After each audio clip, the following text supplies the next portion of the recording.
Բարև ձեզ։ Արդեն տևական ժամանակ, հատկապես 2025 թվականի օգոստոսի 8-ից հետո, այն բանից հետո, երբ Վաշինգտոնում նախաստորագրվեց խաղաղության համաձայնագիրը, մենք այստեղ անընդհատ եւ շարունակաբար խոսում ենք այն մասին, որ խաղաղությունը հաստատված է եւ որ այն պետք է վերջնականացնել կամ ինչպես իշխանությունն է ասում, ինստիտուցիոնալացնել։ Բայց այս հարցում կա շատ կարևոր մեկ բաց մնացած հարց, խոսքը Բաքվում պահվող հայերի ճակատագրի մասին է։ Եվ մինչ մենք այստեղ խոսում ենք այդ ուղղությամբ կատարվող աշխատանքների, Բաքվում պահվող հայերի վերադարձի հնարավորությունների եւ հավանականության մասին, այնտեղ հնչում են վճիռներ, ծանր վճիռներ։ Դրանցից մեկը կամ վերջինը Ռուբեն Վարդանյանի վճիռն էր ազատազրկում 20 տարի ժամկետով։ Այսօր փորձելու ենք հասկանալ, թե ինչու արդյունք չեն տալիս այս ուղղությամբ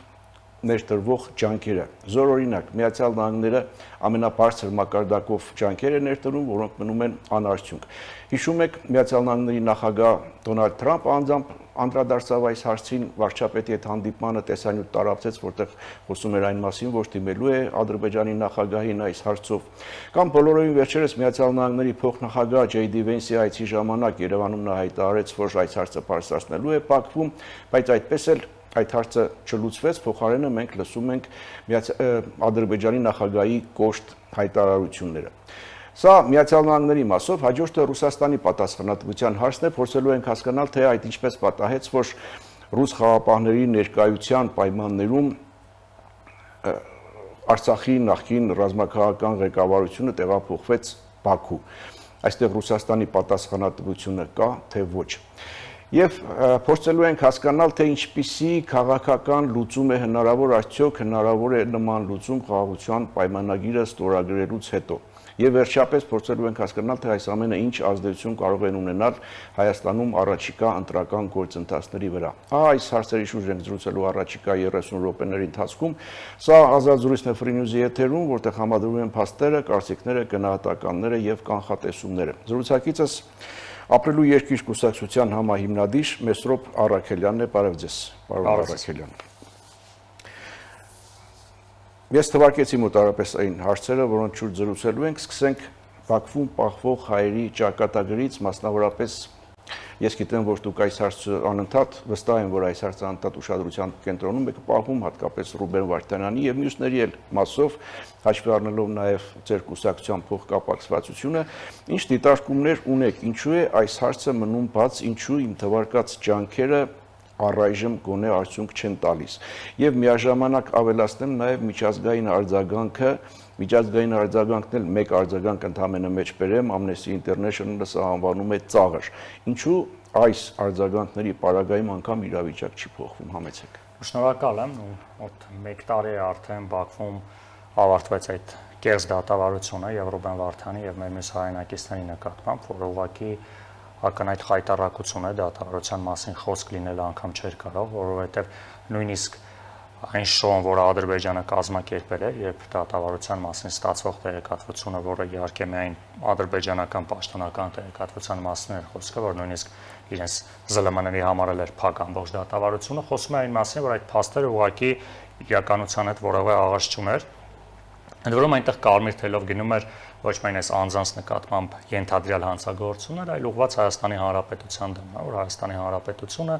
Ադրբեջանի տարածքում ինչ-որ ռազմական գործողություններ, մարդու դեմ եւ այլն, երբ նայում ենք ամբողջ այս 30 տարվա ընթացքում միջազգային բոլոր նորմերով գնացել էր Արցախի, Լեռնային Ղարաբաղի խաղաղ բանակցությունների եւ Արցախի սուբյեկտայնությունը բոլորը ճանաչել էին, անկախ նրանից անկախությունը ճանաչել էին թե չէ, բայց որ կար Արցախ եւ Արցախի հարց, այդ թվում եւ Ադրբեջանը բազմաթիվ բանակցությունում, հետեւաբար սա ուղղակի անթույլատրելի է ինչ տեղի ունեցավ եւ այս դատավճիռները նույնպես բնական է սпасելի էր այն դատավճիռները, որ կա 20 տարի ցմա, իսկ մեծ հաշվով կարելի ասել գրեթե բոլորին էլ ցմա դատապարտում, որը իհարկե նաեւ ընդհանուր առմամբ եթե նայենք Հայաստանի Հանրապետության հայ ժողովրդի համար բավականին մեծ ցավ է, որովհետեւ սա նաեւ հայկական արժանապատվության հարց է եւ կապ չունի թե այնտեղ ովքեր էր, որովհետեւ այդ մարդիկ դատվում են, այդ մարդիկ դատվում են, որովհետեւ հայ են, չնայած ցավով եմ նշում, որ շատ այսպես կոչված ճակերտավոր քաղաքական գործիչներ, որոնց խոսույթում, այդ թվում նաեւ ձեր եթերում ցավոք մարդիկ այնպիսի լուտանքներ են թափում եւ Ռուբեն Վարդանի եւ Բաքվի բանտում գտնվող գերիների նկատմամբ, որակի ցավ է սապրում, որ այդ մարդկանց հետ նույն ազգությունն ունես ու հուսով եմ, որ նաև գոնե այսքանից հետո կհասկանան, որ այդ մարդկանց բանտարկությունը ուղղակի Ադրբեջանի ագրեսիվ վարքագծի հետևանք է եւ անկախ նրանից, թե ով ինչ կարծիք ունի։ Ինչևէ, այստեղ որ դուք նշեցիք նաև այդ միջազգային հանրության արձագանքը իհարկե կա, բայց մի փաստ արձանագրենք, որ Բաքվի բանտում գտնվող մեր հայրենակիցները Հայաստանի Հանրապետության քաղաքացիներ են։ Այո, միջազգային բոլոր նորմերը Ադրբեջանը խախտում է այս ուղղությամբ, բայց Հայաստանի Հանրապետության կառավարական կեցվածքը բավականին մտահոգիչ է, ընդ որում գիտեք ինչ, այն որ ասում են գերիների հարցով զբաղվում ենք, իհարկե կարող ենք հավատալ կամ համարենք, որ ամեն ինչ անում են, արդյունք չի տալիս, որովհետև այո, դիմացը Ադրբեջանն է իր շարունակական հայացած քաղաքականությամբ։ Այստեղ խնդիրը գիտեք նա, երբ որ Ադրբեջանը այս հարցը տեղափոխեց գերիներից, այսպես կոչված հանցագործներ, չէ, հիմա Ադրբեջանը ինչ է անում, ասում է գերիներ չեն, այս մարդիկ հանցագործություն են կատարել, վերջերս էլ համեմատում էր ֆաշիզմի հետ, այսինքն երբ որ այս մարդկանց ձևափոխում են որպես հանցագործներ ու ասում են դե հանցագործություն են կատարել,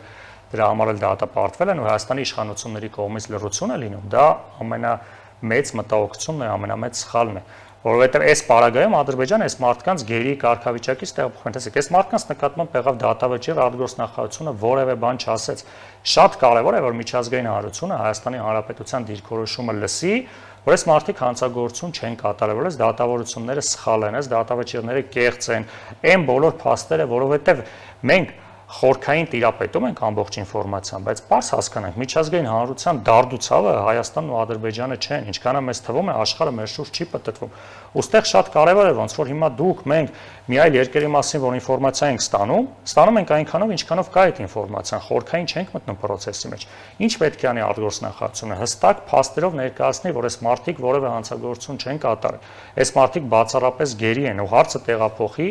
այդ հարթություն։ Հիմա Ադրբեջանը բոլոր հարթություններում ասում է, այս մարդիկ հանցագործություն են կատարել։ Բայց այդ հարթությունը ավելի չի սրի իրավիճակը։ Հիմա իմ տպավորությամբ Հայաստանի Հանրապետությունը փորձում է հարցը լուծել խաղաղության տրամաբանության մեջ եւ խաղաղության տրամաբանության մեջ որպես հումանիտար հարց գտնել դրա լուծումը։ Միաժամանակ աշխատել նաև միջազգային գործընկերների հետ, նույնս վկայաբերեցի Միացյալ Նահանգների նախագահ, փոխնախագահ եւ այլն։ Բայց դե հասկանալի է, ունենք այն ինչ որ ունենք, այդ հարցը առայժմ նայեք, ասում ենք խաղաղություն։ Այո, արդեն մի քանի ամիս է սահմանին կրակոցներ, զոհեր, վիրավորներ բարեբախտաբար չկան, այսինքն ռազմական գործողություններ չկան, անունը չդնենք խաղաղություն, որովհետեւ եթե Հայաստանն էլ Ադրբեջանն էլ ասում են գնում ենք խաղաղության, հարաբերությունները կարգավորում են, բայց մարդկանց գերի պահելու տրամաբանությունը ո՞րն է։ Ակնհայտ է, որ Ադրբեջանը միտված չէ խաղաղության։ Հիմա անընդհատ գնալ է զիջումների ասել, դե լավ, հարթ ճանապարհով գնանք, չի ստացվում, ընդ որում տեսեք, սա այն խնդիրը չի, որ երկկողմանի քննարկման առարկա է։ Պայմանական ասած սահմանազատման process-ում տեսականորեն կարող է չէ լինել երկու տեսակետ, ասենք այս տարածքը, այն տարածքը, ճանապարհների ապաշրջափակման ասով կարող են լինել երկու տեսակետ, որոնք երկու կողմերի բանակցության առարկա են։ Գերիների վերադարձը չի կարող լինել բանակցությունների առարկա։ Գերիների վերադարձը միջազգայինորեն ընդունված փաստ է։ Հետո առավել եւս որ Ադրբեջանը չի էլ ասում, որ ինքը Հայաստանում գերի ունի, չէ՞, այսինքն այս հարցը բերել դարձնել հայ-ադրբեջանական հարաբերությունների կարգավորման առարկա, արդեն հենց սկզբից մենք սխալ ենք գնում։ Այս հարցը չպետք է կապել այս ամեն ինչի հետ։ Այս հարցը առանձին հարց է, որը պետք է լուծվի։ Ու այս ուղղությամբ մեր ջանքերը պետք է գործադրել։ Գիտեք ինչ, որ ասել խաղաղությունը կհաստատվի մի օր հնարավոր է, ասենք Հայաստանն ու Ադրբեջանը ունենան նորմալ հարաբերություններ։ Ենթադրենք Հայաստանի Ադրբեջանի ֆուտբոլի հավաքականները իրար հետ կարող են խաղալ, դա ուրիշ բան է։ Չի կարելի գերիների վերադարձը կապել խաղաղության հաստատման հետ։ Մարդիկ տանջվում են Բաքվի բանտերում միայն նրա համար, որ հայ են։ Խնդիրը այն չէ, որ հիմա Հայաստանն ու Ադրբեջանը ֆուտբոլ չեն խաղում, որտեղ կարող է դաշտում միջադեպ լինի, 5 տարի հետո հնարավոր է խաղան։ Սա բացառապես մարդու իրավունքների միջազգայինորեն ճանաչված ոտնահարում է, բոլոր կոնվենցիաները Ադրբեջանը խախտել է, ու Հայաստանը բոլոր գործիքներն ունի։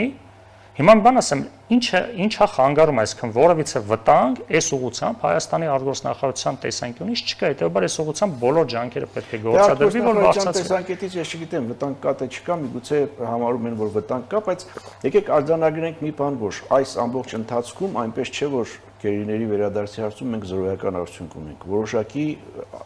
հաջողություններ եղել են, գերիների խմբեր վերադարձել են։ Հիմա հարցը վերջնականապես լուծելու մասին է, որ արտարացիորեն դուք էլ ես էլ նկատում ենք, որ խաղաղության տրամաբանության մեջ չի տեղավորվում եւ գերիների արկայությունը կամ Բաքվում պահվող հայերի արկայությունը։ Ընդ որում կնեք նույն Միացյալ Նահանգներում նախագահ Թրամփի կազմակերպած այդ գործընթացը նաև այդ միջոցառումը, այսպես ասած, որ ինքը խաղաղության Այդ ժամանակ ախր այդ բացառիկ առիթ էր, ես ասեմ բացառիկ առիթ էր հենց այդ բանը հարցը լուծելու։ Ես վստահ եմ նախագահ Թրամփի համար այնքան կարևոր էր այդ գործընթացը կազմակերպելը, որ եթե այդ պահին հենց ուղիղ եթերում ասվեր, որ գերիները պետք է ազատվեն, հակառակ պարագայում մենք չենք համարում, որ սա խաղաղություն է։ Ես հուսով եմ դուք տեսել եք տեսանյութը, երբ որ հետագայում ասել է ախր էլեմ ասում խոսում են եւ ասում է, որ ես կդիմեմ քրիստոնյաներին բաքվից վերադարձնելու հարցը։ Կդիմեմ, այլ պետք է այդ պահին լուծել այդ հարցը։ Էլի պետք է լուծել, որովհետեւ նորից եմ կրկնում, ախր աշխարհը մեր շուրջ չի պատտվում։ Կամ պահեր, որ այդ պահերը չպետք է բաց թողել։ Լուծողը Հայաստանը չէ ի վերջո։ Լուծողը, եթե իրական ազդեցության գործիքներ ունենա, դուք կասկածում եք, որ այդ իրական ազդեցության գործիքներ ունեցողների հետ պետք է աշխատել։ Այսինքն հիմա ստացվում է, որ մենք հիմա հայ-ամերիկյան հարաբերություններ կան, չէ՞, լավ բավականին զարգանում են։ Արդյոք մենք չենք կարող այդ հայ-ամերիկյան հարաբերությունների հիմքում դնել այդ հարցը, փող շահավետ։ Հիմա մի բան էլ մենք ենք, չէ՞, Ամերիկային տալիս, դրա դիմաց ուզենք են, որը չի իրականացվում։ Տեսեք, այդ հարցը դրված չէ հիմքում այն պարագայում, երբ որ ամենաբարձր մակարդակով Միացյալ Նահանգների նախագահն ասում է, ես կդիմեմ Ադրբեջանի նախագահին։ Փոխնախագահն ասում է, ես կդիմեմ Ադրբեջանի նախագահին, եւ ըստ ամենայնի դիմել է։ Եվ դրանից հետո Ադրբեջանը անում է այն, ինչ որ անում է, այսինքն այնպես չի որ Այսինքն հիմա եկանք նրան, որ Ադրբեջանը այդքան էլ հակված չէ խաղաղության, կամ էլի Հայաստանից զիջումներ է ուզում։ Մի օր այդ մարդկանց վերադարձնելու են, բա հիմա գուցե ոչ թե Հայաստանից, այլ հենց Միացյալ Նահանգներից է զիջումներ ուզում։ Ասենք կարող է մտածել, որ Հայաստանին տալիս եք այս բաները, արհեստական բանականություն, չիպեր, չգիտեմ, ներդրումներ եւ այլն, հավելյալ ինչ որ բաներ ուզում է կորզել, դա էլ տարբերակ է, չէ՞։ Ես չեմ բացառում, որ Հայաստանից Այո, ամեն դեպքում արձանագրենք մի փաստ, որ այս մարդիկ շարունակում են մնալ Բաքվի բանտում արդեն մի մասը 2 տարուց ավել ցավոք 2 հոգի իրեղս 20 թվականից ընդ որում որ նրանք ընդհանրապես որևիցե նաև ռազմական ղեկավարության կազմում չեն, հա, այդ 8 հոգու կազմում դա ընդհանրապես աբսուրդ է նրանց դատապարտումը։ Նշվածություն էր այն, որ բոլորին ցմահ դատապարտեցին, բացի այն անձանցից, ում 65 տարին լրացել էր, իրանց օրենքներով 65 տարեկանից բարձրը չի կարող ցմահ լինել, իսկ Ռուբեն Վարդանյանինը 20 տարի։ Այստեղ սա ինչ էր նշանակում, այսինքն չկարողացան այդ հանցագործությունների ճակերտներ բաներ մոգոնել տնել։ Գիտեք ինչ, բոլոր դատավարություններն էլ, բոլոր մեղադրանքներն էլ ամեն ինչ հնարած էր եւ հիմա ասել թե ում դատավճռի տակ ինչ հիմք են դրել, հիմա անիմաստ է մեկնաբանել, որովհետեւ ցանկացած պարագայում մեծ ողբերգություն է հիմա 20 տարին էլ թե ցմահն էլ։ Հասկանալի է։ Մենք Միացյալ Նահանգների մասին խոսեցինք, այն մասին, որ եւ բարձր մակարդակով կարծես թե ճանկեր ներդնում են, բայց արդյունք չկա ըստ էության, հա, հարցը չի լուծվում։ Հիմա կանք Ռուսաստանին։ Ռուսաստանի պատասխանատվությունը կա այստեղ։ Այսպիսի հարցեր կարող են հնչել եւ հնչում են, թե այդ ինչպես պատահեց, որ ռուսական խաղաղապահների ներկայության պայմաններում Արցախի նախկին ռազմաքաղաքական ղեկավարությունը տեղափոխվեց Բաքու։ Ռուսաստանը այստեղ պատասխանատվություն ունի, թե չունի։ Փոքր դատարից հետո շարունակենք, կվերադառնանք վարքյաններ անց։ Հիշեցնեմ, սա Ազատ զրույցն է Free News-ի եթերում, ես զրուցում եմ Ապրելու երկիր կուսակցության համահիմնադիր Մեսրոպ Առաքելյանի հետ։ Պարոն Առաքելյան, մենք խոսում էինք Բաքվում պահվող հայերի ճակատագրից, խոսեցինք Միացյալ Նահանգների կողմից ներդրված ջանքերի մասին եւ հասանք Ռուսաստանի պատասխանատվությանը։ Հարցը այն էր, թե ըստ ձեզ Ռուսաստանը չունի այստեղ պատասխանատվություն, առնվազն գոնե այն մասով, որ այդ մարդիկ իրենց ներկայության պայմաններում ըստ որոշ գնահատականների նաև իրենց լուր համաձայնության պայմաններում տեղափոխվեցին Բաքու։ Ակնհայտ է, որ 2020 թվականի նոյեմբերի 9-ի հայտարարության շրջանակներում Արցախի հանրապետության տարածքի եւ նաև բնակչության անվտանգության երաշխավորը եղել է Ռուսաստանի Դաշնությունը իդեմս խաղապահների, առավել ևս Լաչինի Միջանցքի անխափան գործելու, որը կապում էր Հայաստանն ու Արցախը։ Ընդ որում պետք է մի փոքր հետ գնալ Արցախի նկատմամբ Ադրբեջանի էթնիկ զտման քաղաքականությունը եւ 23 թվականի սեպտեմբերյան ողբերգական իրադարձությունները հաջորդեցին Լաչինի Միջանցքի շրջափակումից, այսինքն արդեն 9 ամիս ռուս խաղաղապահները նոյեմբերի 9-ի հայտարարության իրենց պարտականության այդ մասը ձախողել էին եւ Լաչինի Միջանցքը ամբողջովին շրջափակված էր եւ Հայաստանի Արցախի կապը դադարել էր եւ նաեւ դա պատճառ հանդիսացավ հետագա գործողությունների, որից հետո Արցախի մեր հայրենակիցները ստիպված տեղահանվեցին Արցախից Հայաստան, ելի ռուս խաղաղապահների վերահսկողության ներքո գտնվող Լաչինի Միջանցքում, որը այդ ժամանակ այդ տեղահանման ժամանակ ադրբեջանցիներն էին վերահսկում։ Հետևաբար ոչ միայն այդ մարդկանց Ադրբեջանի կողմից գերեվարման, ընդ որում խոսքը միայն ռազմաքաղաքական ղեկավարության մասին չի, իհարկե նրանց կարգավիճակը այլ է եւ այդ մասով մենք անընդհատ նրանց մասին ենք խոսում, բայց նաեւ այդ ժամանակ գերեվարվել են ուղղակի քաղաքացիներ, ովքեր անցել են այդ ճանապարհով կամ դրանից առաջել էին գերեվարվել, որ վերադարձավ պարոն Վագիֆը եւ այլն, այսինքն այդ մասով երբ որ մենք նայում ենք այդ տեսանկյունից, ռուս խաղաղապահները իրենց առաքելությունը եւ իրենց փաստաթղթով ամրագրված պարտականությունը ցախողել են, որը պիտի վերագրել միայն խաղաղապահներին, թե Ռուսաստանի Դաշնության չէ, խաղաղապահները որպես այդպեսին առանձին կարգավիճակ չունեն։ Երեք կողմերից մեկը Ռուսաստանի Դաշնությունն է, որպես պետություն խաղաղապահները ընդհանրապես իրենց առաքելությունն էին կատարում Ռուսաստանի Դաշնության անունից, խաղաղապահները որպես այդպեսին չհամարենք առանձին սուբյեկտ, հետևաբար Ռուսաստանի Դաշնության պարտականությունն էր եղել ապահովել Արցախի Հայաստանի կապը եւ ապահովել անվտանգությունը, առնվազն 5 տարվա մանդատ ունեին այնտեղ եւ սեպտեմբերյան գործողություններն էլ ամենևին այդ համաձայնագրի շրջանակներում չէր։ Իհարկե Հայաստանի իշխանությունները նույնպես իրենց մեծ բացթողումն են ունեցել ոչ միայն այն մասով, որ առանձին հատվածում այլ քաղաքականություն են վարել, նույն անընդհատ խոսում ենք նաև Արցախը ճանաչելով Ադրբեջանի կազմ, Պրահայում եւ այլն, այսինքն Հայաստանի իշխանությունների Արցախյան սխալ քաղաքականությունը միանշանակ է, բայց նույնիսկ եթե այդ ամենը դնում են մի կողմ, նա մինչև այդ էր ճանաչել, երկու անգամ էր հայտարարել։ Դա ամենևին նոյեմբերի 9-ի հայտարարությունը դրա մասին չէր, ով երբ ինչ է ճանաչել, կար նոյեմբերի 9-ի հայտարարություն եւ Հայաստանի իշխանությունների թիվ 1 պարտականությունը ամենևին ոչ թե իր պարտականությունները կատարելն էր կամ այլ գործողություններ չանել է։ Կար Հայաստանի նկատմամբ ստորագրված փաստաթուղթ եւ Հայաստանի իշխանության թիվ 1 պարտականությունը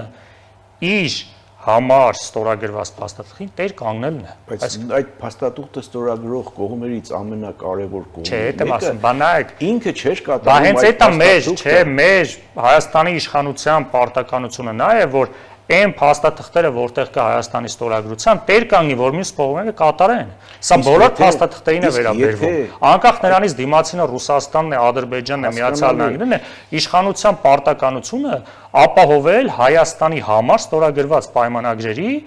կատարումը, որտեղ նույն տրամաբանությամբ վաղը մեսօր մենք կարանք ասենք դե հիմա Ամերիկան իր պարտականությունները չկատարեց, ասենք բայց մենք քանի անգամ դիմել Ռուսաստանին իր պարտականությունները կատարելու կոչով եւ նոյեմբերի 9-ի հայտարարության կետերը, որը Ռուսաստանը ինքը չէր կատարում, եւ հայ-ռուսական երկկողմ պայմանագրով նախատեսված պարտականությունները, որ չէր կատարում, եւ հապկ շրջանակներում ունեցած պարտականությունները, որ չէր կատարում, այսինքն եթե գերտերության շահերը տվյալ պահին Հայաստանի հետ չեն համընկնում, Հայաստանի ամենամեծ ջանքերն անգամ շատ դժվար է արդյունք ակնկալել, թե Ռուսաստանին պարտավորեցնել կատարել իր պարտավորությունները, այն դեպքում երբ իր շահերը Հայաստանի հետ այլևս չեն համընկնում։ Այդ ուղղությամբ պետք է աշխատանք կատարել, բայց այո, նորից եմ կրկնում, որ սա Հայաստան-Ռուսաստան պայմանագիր չէր, սա նաև միջազգային օրենք կարելի ասել, թեև պայմանագիր չէր, բայց Ռուսաստանը, այո, ուներ, եթե կարճ ասենք, իր առաքելությունը, որը իր կողմից տապալել էր Արցախը։ Իսկ այդ դիտարկումը, որ կարելի է փաստ համարել այն, որ Ռուսաստանը եւ երկկողմ պայմանագրով երբ հապ շրջանակներում իր պարտավորությունները չի կատարել։ Եվ այս համատեքստում ինչպես է վերաբերում Ռուսաստանի քաղաքականությանը Հայաստանի նկատմամբ մեկ եւ Հարավային Կովկասում ընդհանրապես։ Այն որ 2022-23 թվականներին Հայաստանի նկատմամբ Ադրբեջանի կողմից տեղի ունեցած ռազմական ագրեսիայի շրջանակներում Ռուսաստանը առանձին եւ ՀԱՊԿ որպես առանձին կառույց ունեին Հայաստանի անվտանգությունը պաշտպանելու պարտականություն, հիմա այս դետալների մեջ չեմ խորանում, այդ պայմանագրերի եւ առավելս ռազմական փորձագետ չեմ, բայց առնվազն որ այդ ուղղությամբ ունեին պարտականություններ եւ այդ պարտականությունները չեն կատարել, դա փաստ է։ Հիմա անընդհատ կարելի է դետալների մեջ մտնել, չէ, պայմանագրի այս կետը մեջ բերել, այն կետը մեջ բերել, այսինքն ակնհայտ, դա պայմանագրերը ընդհանրապես առավելապես պետությունների միջև որ փոխադարձ պաշտպանության պարտականություն կա, այդ պետք է պայմանագրի ոգին դառնա առաջնայինը, ոչ թե ինչ-որ ձևակերպումները, կետերը, այսինքն հարցարարել Ռուսաստանը պարտավոր էր պաշտպանել Հայաստանին, այո, ՀԱՊԿ պարտավոր էր, այո։ Հիմա ակնհայտ է, որ այդ ամենը տեղի չի ունեցել եւ դրա հիմնավորումները ՀԱՊԿ-ի կողմից կամ Ռուսաստանի կողմից այս ձևակերպումը սա է, միանշանակ անընդունելի է։ Իսկ համաձայնեք են դիտարկման հետ, որ ոչ միայն չի կատարել, այլև Ռուսաստանը որպես պետություն, որ երկար տարիներ եւ վերջո մեծ ազդեցություն է ունեցել Հարավային Կովկասում, քաղաքականությունը մեր տարածաշրջանում ցախողել է։ Քիչ ցախողել չասենք, հիմա տարածաշրջանում երկար տարիներ Ռուսաստանը Արցախյան հիմնահարցի կարգավորող թեև Մինսկի խումբ կար, բայց առնվազն այն փաստը, որ Ռուսաստանը տարածաշրջանի երկիր էր, կարելի է ասել, այդ Մինսկի խմբի եռանախագահներից մի փոքր դոմինանտ կարգավիճակ էր ունենում, հաշվի առնելով նաև, որ կոնֆլիկտը խորհրդային միությունից ժառանգացա, հետևաբար բնական Ռուսաստանը կոնֆլիկտի առավել ևս 90-ականների սկզբում 94 թվականի հրադադարի ժամանակ դեռս միայն Ռուսաստանն էր դերակատար, հետո նոր ավելացան Մինսկի խմբի համանախագահները, հետևաբար այն փաստը, որ Արցախյան հիմնահարցը այդպես էլ չստացավ խաղաղ կարգավորում եւ տեղի ունեցավ 20 թվականի ողբերգական պատերազմը, այո, կարելի ասել, որ այդ մասով, քանի որ Ռուսաստանի հիմնական առաքելությունը ոչ թե հայ-ռուսական հարաբերությունում, այլ տարածաշրջանում չթողել նոր պատերազմ, որը 94 թվականին ավարտվել էր, դա այո, ցավոք տեղի չունեցավ։ Իսկ քաղաքականության մասով, մեծ մասով ներողություն, ոչ թե տարածաշրջանը, այլ Հայաստանի նկատմամբ ունեցած քաղաքականության մասով ինչպես է գնահատում, հիմա ինչ փուլում ենք, սա մեկ եւ սրան զուգահեռ հարց նաեւ հայ-ռուսական հարաբերություններում վերջին օրերին հատկապես առաջին պլան է մղվել Հարավկովկասյան երկաթուղու կոնցեսիոն կառավարման իրավունքը Ռուսաստանին թողնել կամ գնելու այս հարցը։ Դուք ինչպես եք գնահատում Հայաստանի մոտեցումը եւ Ռուսաստանի արձագանքը, Շոյգուի արձագանքը, գիտեք, որ եթե այդպիսի բան լինի, մեկ գիշերում ամբողջ համակարգը կփլվի։ Այն որ հայ-ռուսական հարաբերություններում կան խնդիրներ, որոնք առաջացան 20 թվականի Արցախյան պատերազմից հետո, նաև դրանից հետո, այսինքն անվտանգային իրադարձությունների հետևանքով հայ-ռուսական հարաբերություններում կա մեծ ճեղք եւ իշխանությունների եւ նաև հայ ժողովրդի կողմից, որը բնական է։ Հետևաբար, այն որ հայ-ռուսական հարաբերությունները վերակառուցման եւ վերափոխման անհրաժեշտություն ունեն, միանշանակ է, քանի որ ոչ միայն անվտանգային, այլ նաև տնտեսական ԵՏՄ անդամ, նաև տարածաշրջանում բազմաթիվ համագործակցություններ, ինչքան էլ ասում եմ, բայց հայ-ռուսական տնտեսական եւ մի շարք այլ հարաբերությունները գնալով ավելի է խորանում սերտանում, հետեւաբար այդ խնդիրները պետք է լուծել գնալ առաջ։ Հիմա կան խնդիրներ, այո կան։ Հիմա ինչ վերաբերում է երկաթգծին կամ այդ, ասենք, շատ ընդունելի չէ, երբ որ ինչ-որ սիտուացիայում ինչ-որ մի դրվագով, հիմա ասենք այս երկաթգծի հարցը առանձին, այս հարցը առանձին, ինչ-որ դառնում է այտենց մեծ քննարկման առարկա, հիմա երկաթգծի մասով երկու մասից նայենք, էլի ոչ թե նայենք զուտ հայ-ռուսական հարաբերություն, ընդհանրապես ռազմավարական կառույցների նկատմամբ Հայաստանի Հանրապետությունը պետք է ունենա այնպիսի կառավարում, վերահսկողություն, սեփականության իրավունք, այսինքն տարբեր մոդելներ կան, այսօր միջազգային տարբեր մոդելներ, որովհետեւ Հայաստանը նվազեցնի իր շահերին վնասող հնարավոր ռիսկերը, այսինքն sense ձևակերպում, այսինքն ցանկացած, ընդ որում խոսքը մենք երկաթգծին չի վերաբերում, վերաբերում նույն օդանավականին, որը չգիտես ինչի երկարացրեցին կոնսենսիոն պայմանագիրը, որտեղ նույնպես պետությունը պետք է ավելի մեծ մասնակցություն ունենա նույնը երկաթգծում։ Արդյոք ռազմավարական կառույցներում պետք է ունենալ մասնավորի կամ ասենք այլ պետությունների հետ համագործակցություն։ Այո, բացառված չէ, ամբողջ աշխարհն էլ այսօր գնում է դրան, համագործակցության, արդյունավետության նկատմամբ, բայց ելի եմ ասում, այստեղ առաջնային պետք է լինի մեր պետության շահերը, որ որևէ տնտեսական, ֆինանսական, առավել ևս անվտանգային ռիսկեր մենք չունենանք։ Հիմա խնդիրը ոչ թե այն է, որ այդ երկաթգիծը կառավարում է ռուսական ընկերությունը։ Այստեղ խնդիրը պետք է գանք նայած, արդյոք այդ երկաթգծի կառավարման արդյունքում մենք ունենք որակյալ միջազգային մակարդակի երկաթգիծ։ Իհարկե չունենք։ Առավել ևս այսօրվա ժամանակակից աշխարհում ոչ միայն միջազգային հարաբերություն, այլև լոկալ առումով երկաթգծի, այսինքն ինչքան է այսօր Հայաստանի ներսում երկաթգիծը որպես տրանսպորտ օգտագործվում։ Չէ՞ այսօր բոլորս, ասենք եվրոպական երկրներում մեծ ոգևորությամբ ու տենց վայրք ենք ապրում, երբ որ երկաթգծից օգտվում մի քաղաքից մի քաղաք են գնում։ Դուք ինքներդ, հա, Երևանից Գյումրի քանի անգամ եք երկաթգծից օգտվում, քան թե մեքենայից, որը եվրոպական երկրներում շատ ավելի բոլորս նախընտրում ենք երկաթգծով գնալ, քան մեքենայից օգտվել։ Հետևաբար մեր կարծիքով պետք է հիմքում դվի նպատակը։ Մենք ուզում ենք ունենալ որակյալ երկաթգիծ միջազգային ստանդարտներին համապատասխան, որը կսպասարկի բացառապես Հայաստանի Հանրապետության շահերը։ Հիմա դրա շրջանակներում կհամագործակցենք Ռուսաստանի հետ, Միացյալ Նահանգների, Չինաստանի հետ, դա ինքներս կանենք։ Դա արդեն գործիքակազմ է, որը պետք է ընտրենք։ Իսկն Հայաստանը պետք է ասի, սա է մեր համար երկաթգծի չափանիշները։ Եղբայր դու կարողանում ես ապահովել։ Շատ շնորհակալ ենք։ Ռուսաստանը այսքան տարիների ընթացքում ինչ է ապացուցել, կարողանում է ապացուցել։ Առնվազն այս պահին գրեթե ու ես անկեղծ չեմ հիշում վերջի անգամ երբեմ հայկական երկաթգծից օգտվել, բայց գոնե իմ ունեցած տեղեկությամբ կամ այն ինչ որ բոլորիս հայտնի է, իմ պատկերացած երկաթգիծը չէ։ Հիմա արդյոք դա էլ մեղմ ասած երևի։ Հա, այսինքն արբանյակ թողարկել չի էլի, այսօր երկաթգիծ ունենալը ոչ թե ինչ-որ շքեղություն է, այլ տենց անհրաժեշտություն է եւ դա նորմալ է, այսինքն աշխարհի բոլոր նորմալ երկրներն ունեն երկաթգիծ, հետեւաբար այդ ուղղությամբ խնդիրը պետք է դրվի Հայաստանում ունենալ որակյալ երկաթգիծ, ընդ որում մեր կարծիքով շատ կարևոր է ոչ միայն միջազգային համագործակցության համար, այլ հաշվի առնելով Հայաստանի ռելիեֆային առանձնահատկությունը, եղանակային առանձնահատկությունները, երկաթգիծը պետք է ապահովի Հայաստանի բոլոր բնակավայրերի կապը, որովհետև գիտենք, նույն եղանակային պայմաններ շատ հաճախ Սյունիքն է կտրվում։ Դե հիմա արդեն ոչ միայն Հայաստանն էր հայաստանյան այդ կապերը ճանապարհն են ապահովել, այլև տարածաշրջանի հաղորդողների ապաշրջափակման համատեքստում երկաթուղին ավելի մեծ նշանակություն է ունենում եւ այս վիճակով այդ երկաթուղին կարծես թե հեչ միանշանակ երկաթուղին լրիվ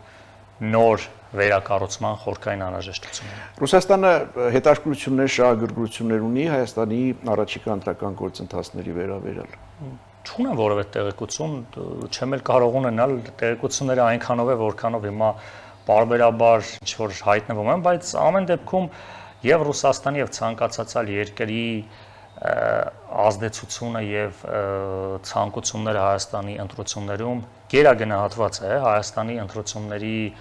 արդյունքը որոշելու է բացառապես Հայաստանի Հանրապետության քաղաքացին իր քվեարկությամբ։ Հետևաբար իգիտություն ենք ընդունում եւ տենց չենք կարեւորում որևիցե այլ պետությունների հնարավոր ինչ-որ ուղերձները կամ խոսքերը, որովհետև մի կողմն էլ մեղադրում է, հա, տենց բնականորեն արևմուտքի աջակցության մասին են խոսում իշխանություններին, միևնույնն է, որովհետև հենց դա պիտի հարցնեի, թե ինչպես է վերաբերվում այդ պնդումներին, որ պայմանականորեն քաղաքական դաշտապաշարանում են ռուսամետների, իդեպ, եթե չգիտեք, ասեմ, ձեզ են այդ խմբումը ընդգրկել, հաշվի առնելով փոխկապակցվածությունը Ռուբեն Վարդանյանի հետ, մի խումբ է արևմտամետների եւ մի խումբն էլ կառավարող կուսակցությունը բալանսավորողների։ Կոպիտ եւ այսպես մեզ ռուսական ազդեցության տակ են համարում թուրքական գործակալները բացառապես, այսինքն բոլոր այն անձինք, այն ուժերը, ովքեր մեզ համարում են ռուսական ազդեցություն կուսակցություն, դրանք թուրք-ադրբեջանական գործակալներ են, որովհետեւ մենք Ռուսաստանի հետ առավել եւս Ռուբեն Վարդանյանը իր նվիրումով ցույց է տվել, որ Ռուբեն Վարդանի համար բացառիկ է Հայաստանի Հանրապետության շահը, Ռուբեն Վարդյանը ընդ որում նաև միայն Հայաստանի Հանրապետության քաղաքացի է, որով վերահաստատել է իր բացառիկ նվիրումը Հայաստանի Հանրապետությանը եւ Արցախի Հանրապետությանը եւ ցավում եմ, որ նաև այս ամենից հետո տեսնելով, որ Ռուբեն Վարդանյանը Բաքվի բանտից Արցախի անունը մի քանի անգամ բարձրաձայնելով իր սկզբունքայնությամբ ցույց է տալիս, որ իր համար կա մեկ շահ, այդ թվում մեր կուսակցության համար, դա Հայաստանի Հանրապետությունն է։ Հայաստանի Հանրապետությունից դուրս որևիցե այլ պետության հետ համագործակցությունը, որը բնական է նաև Հայաստանի Հանրապետության համար, ամենևին չի նշանակում, որ որևիցե պետություն հնարավորություն ունի մեր քաղաքական ուժի վրա ունենալ որևէ ազդեցություն։ Շատ լավ, առաջիկա ընտրություններին մասնակցության ձևաչափի հետ կապված ինչ քննարկումներ եւ ինչ որոշումներ ունեք։ Դե որ մենք ընտրություններին մասնակցելու ենք, ձեր հետ էլ արդեն ունեցել զրուցել, մեր համար կարծում բնական ճանապարհ է, էլի, որ Իսկ մենք որ ընտրություններին մասնակցում ենք, այսօր ինչ որ ընտրություններից խոսացողները, չգիտեմ ինչով են զբաղվում այսքան տարի, հա, անամեջ չթվա, որովհետև մենք կուսակցությունը 21 թվականին հիմնադրվելով իր համար որպես իշխանության գալու արդյունավետ ճանապարհ ընտրել էր ընտրությունները, որովհետև ընտրությունները նաև ժողովրդավարության տեսանկյունից շատ կարևոր են Հայաստանի Հանրապետության համար եւ ինչքան էլ մենք կարևոր եւ օրասական ենք համարում իշխանության հերացումը, դա պետք է տեղի ունենա այն ճանապարհով, որը չվնասի պետությանը։ Դա ընտրություններն են։ Ու ժողովրդավարության հաստատումը ոչ միայն ընտրություններով իշխանության գալն է, որ այսքան խոսում է այս իշխանությունը, այլ ընտրություններով իշխանությունից հեռանալն է։ Հայաստանի Հանրապետությունում երբևէ ընտրություններով իշխանափոխություն տեղի չի ունեցել։ Հայաստանում որևէ իշխանություն ընտրություններով չի գնացել եւ մենք համարում ենք, որ 26 թվականի ընտրությունները բացառիկ շանս են, որ ընտրությունների միջոցով բացառապես ժողովրդի կամքով իշխանափոխություն լինի։ Մեր կուսակցության համար ազգային ժողովի ընտրությունները կարևոր բնական հանգրվան է։ Մասնակցության ձևաչափը քննարկում ենք, մենք կարծում ենք, որ քաղաքական դաշտում ունենք նաև համախոհներ մի քանի ուժերի անհատների հետ եւ կարող ենք ուժերը մեկտեղել մասնակցել, իսկ ընտրությունների մասնակցության ձևաչափը ինքնանպատակ չէ, իսկ ապրելու երկիր կուսակցություն ունի որոշում ընտրություններին մասնակցելու, անում ենք ամեն ինչ, որպեսզի փոքր ավելի մեծ համախմբով ուժերի համադրմամբ մասնակցեն։ Քննարկումները որ փուլում են։ Ու հաշվի առնելով նաև ժամանակը, քննարկումները կարելի ասել ամփոփման փուլում են, ընդ որում քննարկումները չեն սկսել նոր, որովհետև մենք չենք համարում, որ արդյունավետ է ունենալ քննարկումներ ընտրությունների նախաշեմին, որովհետև երբ որ դու քննարկում ես ունենում ընտրությունների մասին, հաշվի առնելով որոշակի հաշվարկներ, հա, եկեք համագործակցենք, դու ես ռեսուրսն ունես, դու այն ռեսուրսն ունես, նաև մեր քաղաքական պատմությունը որ նայում ենք, նման դաշինքները մի քանի ամիս հետո փլուզվում են, որովհետև ունենում են այլ պատկերացումներ։ Մենք քննարկում ենք համագործակցություն այնպիսի ուժերի հետ, որոնց հետ այս մի քանի տարիներին գոնե ունեցել ենք փոխադարձ համախոհություն։ Այս բանը զերծ կմնան, որովհետև քանի որ փոխադարձ բանակցությունները դեռևս ոչ հրապարակային են, այդ անունները էթիկապես կարծում եմ տեղին է հնչեցնել միաժամանակ։ Հասկանալի է։ Առավելագույն հավակնությունը կարճ ավարտենք։ Մենք կարծում ենք, որ 26 թվականին կա մեծ շանս ընտրություններով կատարել իշխանափոխություն եւ մեր կուսակցությունը իշխանափոխության եւ նաեւ իշխանափոխությունից հետո երկրի կառավարման մեջ ունենա իր նշանակալից մասնակցությունը։ Շնորհակալ եմ զրույցի համար։ Ես եմ շնորհակալ։ Հետևենք իրադարձությունների զարգացումներին։ Այսօր մենք խոսեցինք խաղաղության գործընթացի Բաքվում պահվող հայ մարդկանց ճակատագրի, արտաքին քաղաքական բարդ հաշվարկների եւ Հայաստանում ընտրական գործընթացների մասին։ Այս ամենը փոխկապակցված են մեկ հարցով. ինչպիսի պետություն ենք ուզում կառուցել, ինչպիսի պետություն ենք կառուցում, ինչպես ենք կարողանում հաշվարկել եւ սպասարկել Հայաստանի ազգային պետական շահը այս արագ փոփոխվող աշխարհում եւ տարածաշրջանում։